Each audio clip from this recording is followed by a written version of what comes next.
Sebelum dimulai, bisa subscribe di channel Taman Santuy ya. Bagi yang mau traktir admin, bisa cek di deskripsi ya. Terima kasih traktirannya. Tanda-tanda kiamat dimulai dari munculnya Dajjal. Tidak ada satupun nabi, melainkan akan memperingatkan kemunculan Dajjal. Karena fitnah Dajjal ini fitnah yang bukan fitnah biasa, tapi fitnah luar biasa. Memfitnah setiap agama. Manusia awalnya mengaku nabi, dan akhirnya mengaku Tuhan. Dan sebagian besar manusia menjadi pengikut Dajjal, terutama kaum wanita. Bagaimana tidak, sebelum kedatangan Dajjal akan terjadi 3 tahun kekeringan. Langit ditahan sepertiganya, bumi pun ditahan sepertiganya tidak tumbuh. Tahun kedua langit ditahan 2/3-nya. Bumi pun ditahan 2/3-nya tidak tumbuh, sehingga kering kerontang. Kemudian tahun ketiga, seluruh langit ditahan, dan bumi pun ditahan. Semuanya tidak tumbuh. Manusia kelaparan. Disitulah Dajjal muncul. Kemudian Dajjal akan datang kepada sebuah perkampungan yang hancur ekonominya. Sudah tidak bisa lagi ditanami kebun dan ladangnya. Tidak ada makanan yang akan dimakannya. Kata Dajjal, "Kalau kalian beriman kepadaku, kusuburkan tanah kalian, kugemukkan hewan-hewan kalian, kuberikan kalian perbendaharaan yang ada di dalam bumi. Mau apa tinggal bilang emas, perak, jamrud." Dikeluarkan semuanya sama Dajjal. Gimana orang tidak kufur saat seperti itu? Kata Dajjal, "Hujan ya hujan." Kata Dajjal, "Tumbuh ya tumbuh." Kata Dajjal, "Keluar emas ya keluar emas ya." Pasti orang-orang akan menyangka Dajjal itu Tuhan. Dajjal mengatakan, "Kalian ingin berjumpa dengan bapak dan ibu kalian yang sudah meninggal." Dajjal tinggal mengatakan kepada kuburannya, "Hiduplah kalian." Hidup itu bapak kita, ibu kita, saudara kita, anak yang kita cintai. Tapi hakikatnya bukan mereka, itu setan yang tasakul menyerupai keluarga kita. Kemudian mengatakan, "Nak, ikutilah orang. Ini dia Tuhan kita." Jadi banyak orang-orang yang ikut Dajjal. Dari sinilah kenapa kita disuruh berlindung dari Dajjal. Jadi Nabi Shallallahu Alaihi Wasallam sudah mengatakan, "Ini besar." Kata Rasul, "Kalau aku hidup ku bunuh Dajjal. Tapi kalau seandainya aku meninggal, kalian yang akan melawan Dajjal dan kalian tidak akan sanggup. Karena Dajjal tidak bisa mati kalau bukan seorang nabi yang membunuhnya." Isa bin Maryam. Kemudian Dajjal berhasil mengalahkan Imam Mahdi. Sehingga Imam Mahdi harus tinggal di Bukit Tur dan para prajuritnya yang bersembunyi. Ketika kemudian tidak ada jalan lain kecuali harus jihad, mati syahid, atau hidup mulia, maka ketika subuh turunlah Isa bin Maryam. Tugasnya Isa itu yang pertama kali membunuh Dajjal. Selama 40 tahun, ia akan tinggal di bumi. Lain dengan Imam Mahdi, 7 tahun saja di bumi. Tugas pertama Nabi Isa membunuh Dajjal. Baru ada tugas yang lainnya, membunuh babi, mematahkan salib, dan akan memimpin kaum muslimin, dan akan memasukkan Islam. Sebagian ahli kitab dan sebagian ahli kitab itu akan beriman kepada Islam sebelum kematian Isa. Dan Isa akan memimpin kaum muslimin setelah meninggalnya Imam Mahdi. Ketika di zaman Isa inilah Allah kemudian hancurkan benteng yang dibangun oleh Zulkarnain. Di balik benteng itu ada 2 kabilah besar. Satu kabilah Yakjud dan yang kedua kabilah Makjud. Jumlah mereka banyak. Satu di antara kita, 999 dari mereka banyak. Kata Rasul, kaum ini tidak bisa diperangi dan tidak bisa dibunuh saking banyaknya mereka. Sehingga kemudian banyak orang-orang di luar rasnya dibantai dan dibunuh dan dimakan kanibal. Sampai merasa bahwa dia sudah membunuh orang-orang yang hidup di bumi. Dia sombong, kemudian menatap langit dan mengatakan, "Kami sudah membunuh semua orang yang ada di bumi. Kau juga yang di langit." Sambil nunjuk, "Kami akan bunuh juga," katanya Yakjud dan Makjud. Maka mereka mengarahkan tombak-tombak mereka. Panah lembing dilempar ke atas langit. Mereka hendak membuat makar. Allah pun membuat makar. Panah mereka disedot sampai tidak kelihatan di balik awan. Kemudian dikembalikan lagi. seolah-olah ujungnya sudah berlumuran darah, padahal Allah sengaja membuat itu. Tidak ada makhluk yang mati di langit, tapi mereka makin sombong, sombong-sombong, seolah-olah sudah membinasakan orang yang di langit. Maka disitulah Allah tampakkan kekuatannya. Allah kirim satu makhluk kecil, namanya Nagov ulat.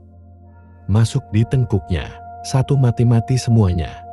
Yakjud dan Makjud. Ketika Yajud dan Makjud habis, semuanya meninggal dunia karena diazab oleh Allah Subhanahu wa Ta'ala dengan ulat. Maka kemudian Allah kirim burung-burung besar, mengangkat jasadnya, dilempar entah kemana, walah-walam, entah ke lautan, entah berentah kemana. Tapi kemudian Allah turunkan hujan.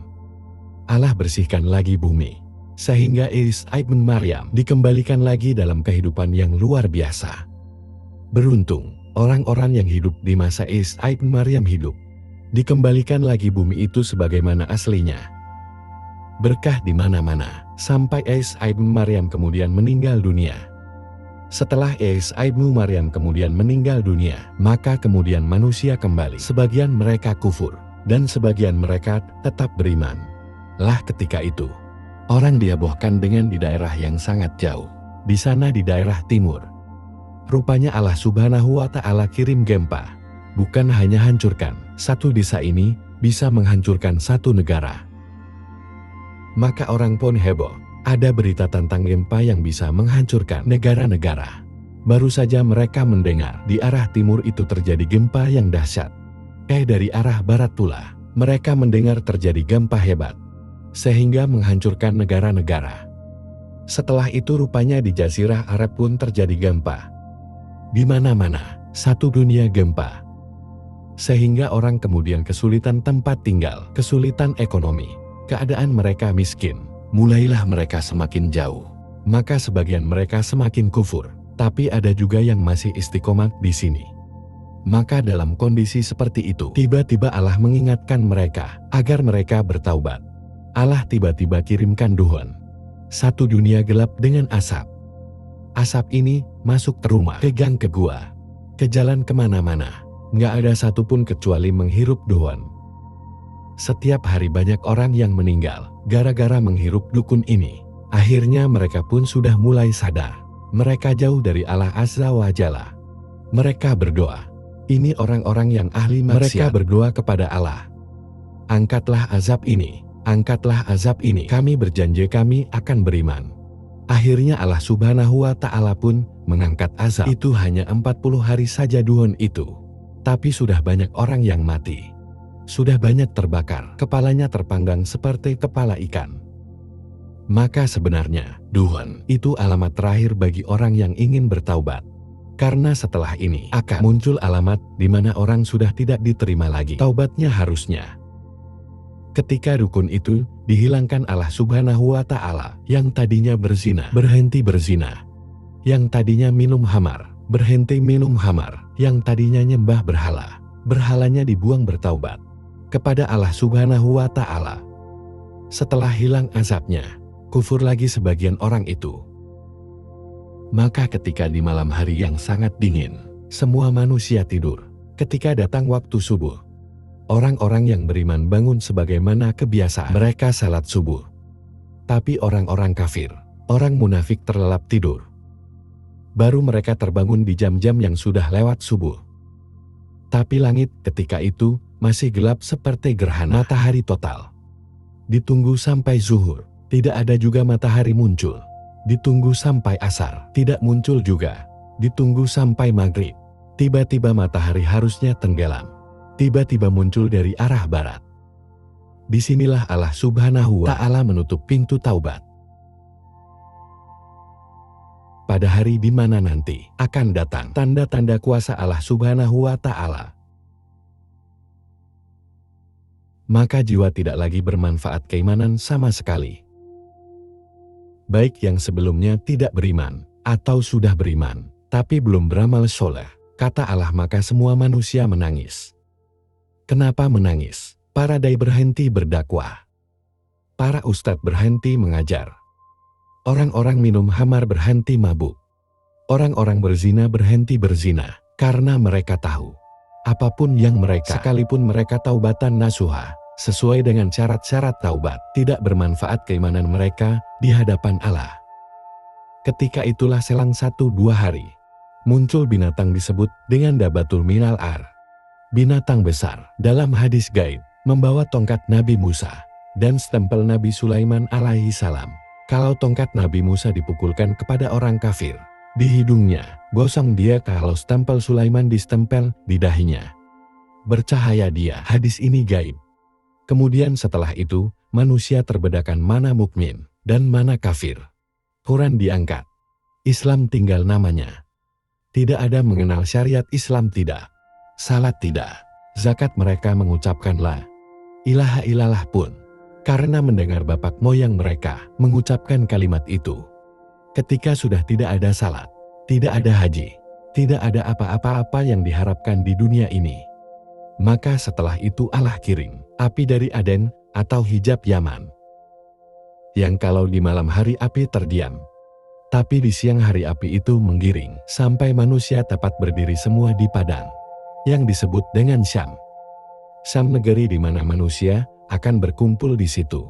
Ketika itulah Rasul mengatakan, tidak tegak hari kiamat, kecuali akan ditimpakan kepada manusia yang paling buruk.